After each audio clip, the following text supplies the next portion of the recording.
You want to work on your shoulders, your rotator cuffs and your scapula. You want to keep them healthy. You want to work on their strength and their flexibility and their coordination, combining all of that to increase your shoulder mobility as well as keeping them healthy for as long as you can. Well, you are at the right place. Hello, welcome or welcome back, my favorite movement enthusiast, to today's episode of Shoulder Mobility, where we will take your shoulders through multiple different exercises, ranges of motion, as well as different ways of activating both your rotator cuff, as well as your scapular stabilization and scapular musculature in general to work on those shoulders and to bulletproof them. And for that, we will be utilizing one of the cheapest pieces of fitness equipment, and that will be the resistance band. So if you're ready, let's go and have some fun. Now, before we get into the exercises themselves, there are 4 things at minimum you need to learn before you can fully put together everything we learned today. And that, my friends, will be number 1, scapular elevation, pulling your shoulder blades all the way up as far as you can. Second, scapular depression, pulling them down as far as you can. And moving forward with our arms, we have scapular adduction, pulling them together, as well as abduction, pulling them apart. Learning to control those 4 movements already takes care of about 50% of shoulder mobility and control, and will help you advance your mobility workouts as well as your strength-related workouts, even your calisthenics stuff, immensely. And with that out of the picture, now we can get into the exercises themselves. So when it comes to using resistance bands, one of the biggest benefits is that we can add a lot of strength focus to our flexibility work, making it a more holistic mobility exercise. Depending on how far apart you grab and how flexible you are, you can adjust your exercises depending on your specific needs. So for our first exercise, we'll grab a little bit wider than shoulder width apart, and we will open up the slightest bit, adding static tension to our exercise. Once we are fully ready in this position, all we want to do is keep this tension upright and switch between scapular adduction in a neutral spine and scapular abduction with thoracic flexion, meaning the rounding of your upper spine. If we take a sideways look at this exercise, we can notice that when pulling back, we can easily keep our spine neutral and pull the shoulder blades all the way together. However, if you want to take advantage of our full range of motion when it comes to abduction, we will have to not only lengthen our shoulders, but take our spine in the thoracic section into the tiniest flexion, like so. This will give us some extra space to expand on our scapular mobility. So now we are pulling together, spine neutral, and extending our shoulders and adding the last bit through spinal flexion without letting go of the tension. And it won't take a lot of repetitions for you to notice that this is immensely hard and puts a lot of strength focus on your workout. Now, if this is too much, then you can grab a little bit closer, or you can find yourself a much lighter resistance band. Now, to take care of the elevation and depression, we will start with the same shoulder wide grip. Open up a little bit and move all the way upward from here. Once again, keeping the tension upright during the entire exercise. With this tension, we will start depressing our shoulder blades, and you will also notice that once you pull them down, they usually automatically come together. And once we pull them up, they move apart the slightest bit. That is not really that important. What's more important is taking it from all the way at the top to all the way at the bottom. If your elbow gets the tiniest bit of a bend, there's absolutely no problem with that. In fact, it might help you to depress your shoulders a little bit more. So we will elevate and depress with as much tension as we can handle for 8 to 10 repetitions of active movement. And when I talk active movement, that doesn't mean that we're just going through the motions, but we are actively engaging as many muscles surrounding the joint and the part which we are working on, in this case our scapula, as well as our rear delts, our traps, and even our chest for pulling down and together. So now that we've taken care of adduction, abduction, elevation, and depression, we can start adding some rotation through our rotator cuff. In this case, we will be focusing more on external rotation. Starting out a little bit wider than shoulder width apart, this time we will pull as much as we can until the resistance band touches our chest. And from here, we want to open into external rotation, which is gonna open up our chest and our shoulders even more before we move into a slight internal rotation back into our starting position. It's very easy to recognize that when we pull apart until we touch our chest, our shoulder blades are not that fanned out. And once we go into external rotation, you can see that we are giving ourselves a little bit more openness in our chest as well as our shoulder blades. Then we go into internal rotation once more, move forward, release the tension, and start all over again. Open up, build as much tension as you can, move into external rotation, keep your spine as neutral as you can, don't bend backwards, internal, and release. Now we are strengthening all the muscles that are required to pull our arm back as well as rotate our shoulder into external rotation. And even though we're only working on 90 degrees, if you've done the exercise for more than 2 repetitions, you will notice that it activates so many muscles in our upper body that not only are included in shoulder mobility, but also our biceps, our triceps, our forearms, our grip strength, our chest, and basically everything that moves from our abdominal musculature up to our neck. So to stay in the theme of external rotation, we will do the same thing instead of with an extended arm with a bent arm. Now for that exercise, I would advise to decrease the resistance a little bit, either by grabbing just one side of the double-sided band or one of the one-sided bands in general. If they have something to grab onto, even better. If they don't, it doesn't really matter. You can hold it right here. We're gonna start in an almost 90-degree angle in our shoulder as well as our elbow. And from here, all we need to do is go into external rotation once more before we move back into this 90-degree angle. We're not gonna add internal rotation just yet. We want to focus on externally rotating our arm, keeping that tension upright, as well as learning to control our rotator cuff in short movements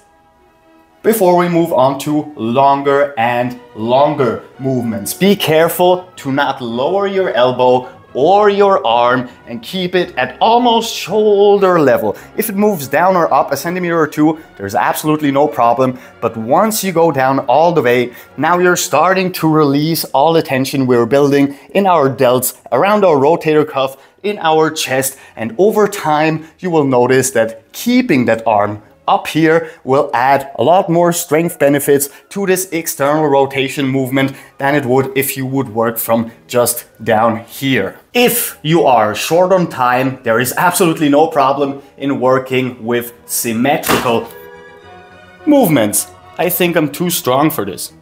Here we are, back to symmetrical external rotation. Keep your elbows up and back into a semi-internal rotation at shoulder height.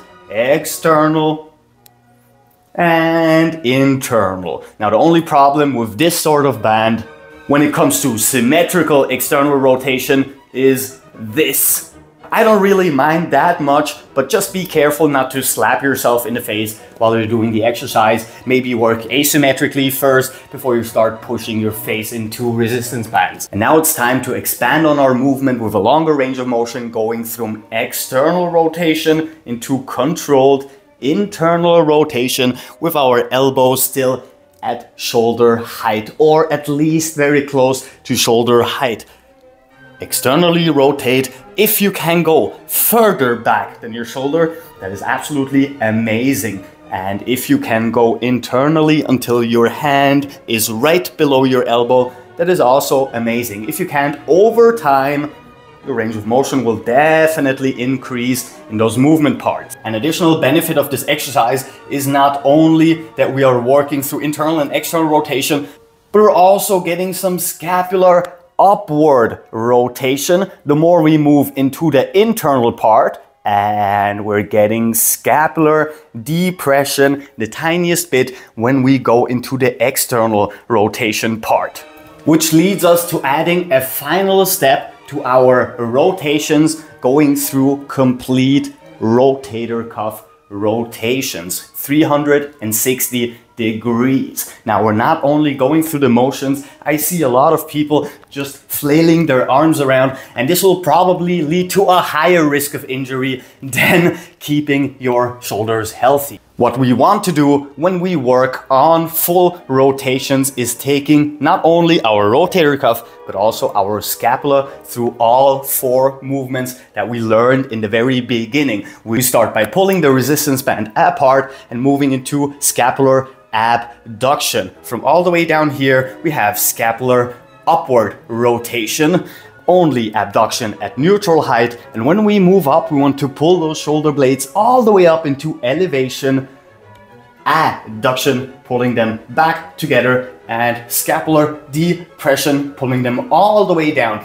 So now we have the depression, the adduction, the elevation, the abduction, and we will go through all of them in one single fluid movement with added tension from the resistance band. Now we're taking our deltoids through a long range of motion, as well as doing the same thing with our traps, with our serratus, and with the scapular and complete deltoid musculature. And we're opening up our chest even more, helping us stretch out these muscles to release all the tension we built over the day that brings us into this rounded back position, especially for people who do a lot of bench press, work a lot on their chest and their delts and their biceps. Over time, you will notice that you start rounding and rounding, and at the very end, you will look like some kind of T-Rex person.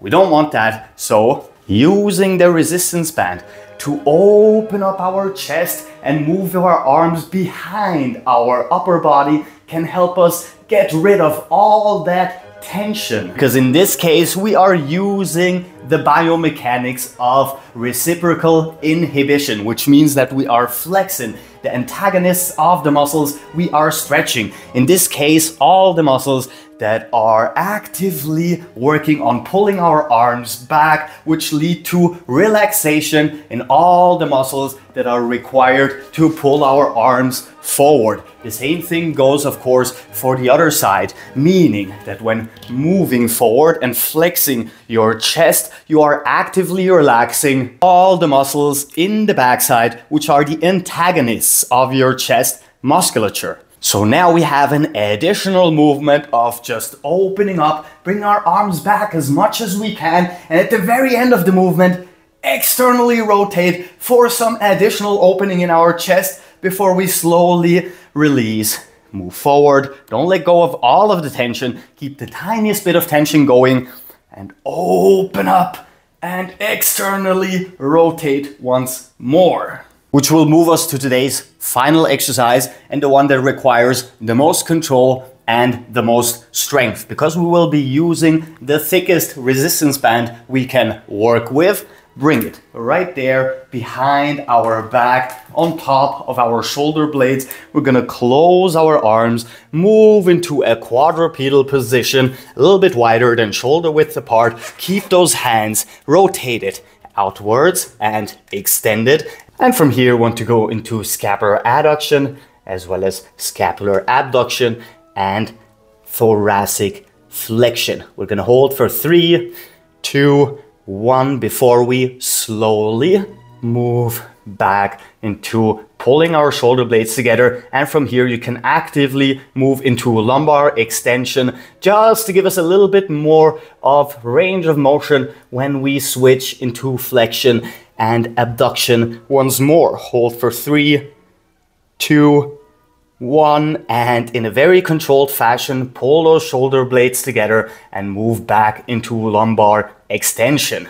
Now we have added a lot of strength to our abduction and adduction capabilities and strengthening our delts the tiniest bit, as well as a bonus to our scapular and thoracic musculature.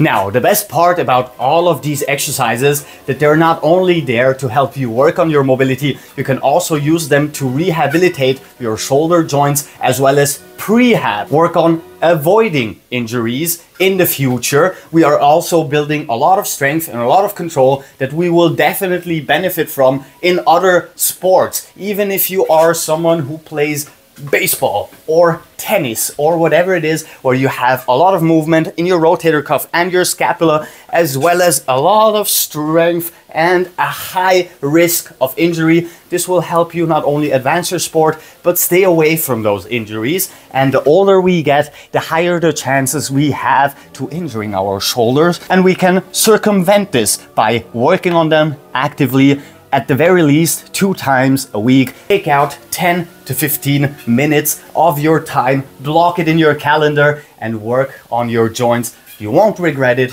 and you will be happy about it the older you get. Trust me about that. But with that said, sadly, once again, this is all the time I have left for you today. However, if you like the video and subscribe, and please check out other videos on this channel, because we literally have new ones every single day. I know I just took a 4-day hiatus for the first time in 16 months, but I'm back again, and our daily uploads are just gonna keep coming. So check them out, and I'll see y'all tomorrow. Captain Cairo, peace out.